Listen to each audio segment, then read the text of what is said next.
holidays, everybody. This is Marie from Disney Crazy Family. Yes, we actually have names now. Our names were given to us by our lovely friend, Princess Adrian, over at Raising a Disney Princess. And hopefully we can share a little more backstory about that in a future Vlogmas video. So today, welcome to Vlogmas Day 1. We are participating in the A Few of My Favorite Things tag. We were tagged by Clipper and Kitten last year. Things were a little mixed up last year because we celebrated Christmas later, close to the new year, so that's why we didn't have a video out. But enough said, let's get started with this. So A Few of My Favorite Things tag is designed and was created to kind of share with you a few of our favorite things that may or may not be related to Disney. We are just so grateful to have these things, or so appreciative, and Christmas time is definitely the one big time of the year where we tend to be a little more thankful for the things that we do have. So the first item here is actually a painting that I created in my undergrad studies. I do have an art degree, and this particular instructor that I had, oh man, I have many horror stories about this lady, but I will not share them due to keeping the season bright and cheery. So basically this painting, I am a painter by trade. I really enjoy painting. It's probably my strongest suit, but if you look at some of my other work, I don't know. But anyway, I love painting. It's in my blood. This piece was created out of spite and out of anger because the instructor that I had did not like the first rendition of the assignment that I created, so I just was absolutely annoyed and just full of anger, which is very uncharacteristic of me, so I decided to just do whatever the heck I wanted on this piece. And you know what? This piece actually looks pretty good. It's all acrylic. A little bit of me is in this. No, this is not me. This is actually a portrait of a friend I had at the time. Just really nice, like really terrible background. That was all of the anger I had, because I don't like muted colors so much. I'm more of like a neon color person, or a lot of bright colors, but I think this is pretty good. You know what? It was done in a couple of hours, which was amazing. This was probably the best piece, not to toot my own horn, this was probably the best piece I made in the entire class. What else? A couple of people have asked me if they could purchase the piece, but I think this is one that's gonna stay with me for a really long time. I just really like it. I'm super proud of this piece, and when I brought it into class for a critique, because that's what you do in art school, my professor, who was a total queen bee about it, did not like the fact that I actually redid the project, and it looked much better than the original one. So she kind of just sat there and was like, oh yeah, let's nitpick the most minute details about the piece.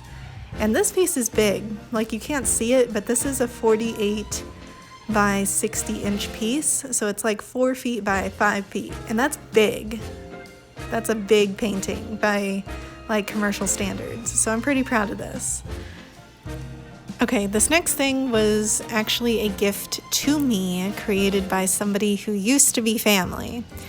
Now, I think it's just common that there's always family drama, so, I mean, no matter who you are, so we will not get into that. But this piece is a cross-stitch piece, all handcrafted.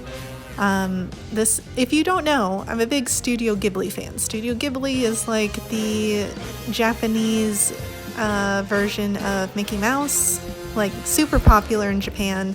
A lot of Asian cultures love it. I'm Asian. I don't know if y'all knew that, but Totoro, which is depicted here on the screen for you. Totoro is like the big Baymax of the Studio Ghibli world. He doesn't talk, but he yells.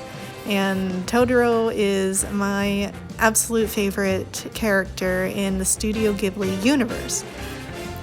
So, like I said, this piece was handcrafted. This was made by a former family friend who we would consider family. Like, she would have been a second mom to me. I just had a lot of love and respect for this lady. And she was the mom of my then best friend, who I no longer have as a best friend. Lots of drama. But anyway, she made this one Christmas, and I just lost my poop when we exchanged presents, because I cried my eyes out. Like, it was Niagara Falls, and I don't like to cry in front of people. And it was just...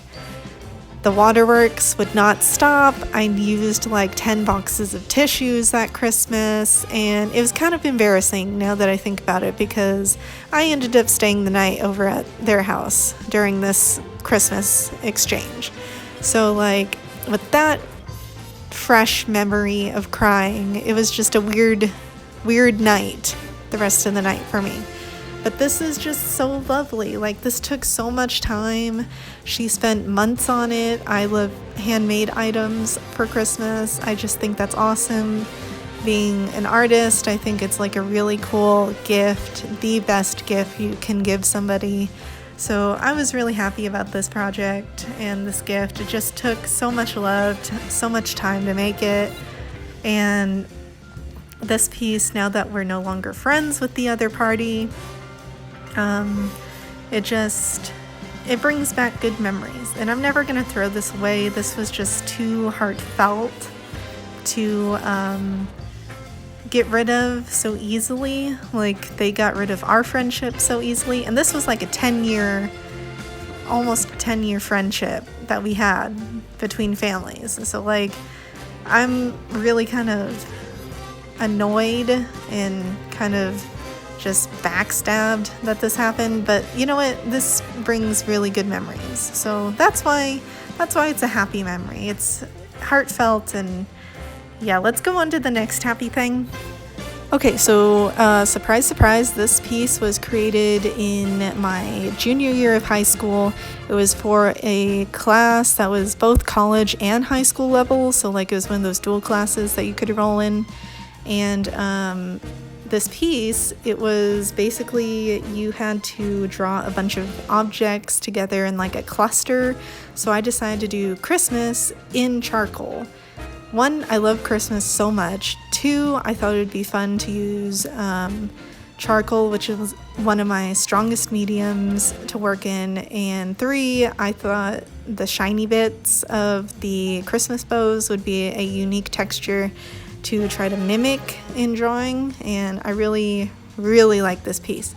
Okay, so this piece, the reason why it's framed as opposed to other pieces, this is because this is actually from an art competition called Texas VASE, which stands for Visual Art Scholastic Event, and basically like half of the state comes to our region of Texas. And we get interviewed, the kids get interviewed about their pieces. You have to know some art lingo, reference some artists that you were inspired by, talk about the technique, the medium, the subject, blah, blah, blah. You have to communicate about your piece.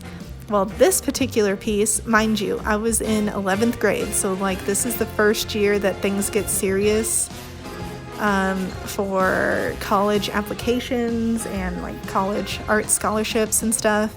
So like, moving on to the state finals, the local thing is like a preliminary show, and then if you pass, you get to go on to the state finals held in Austin.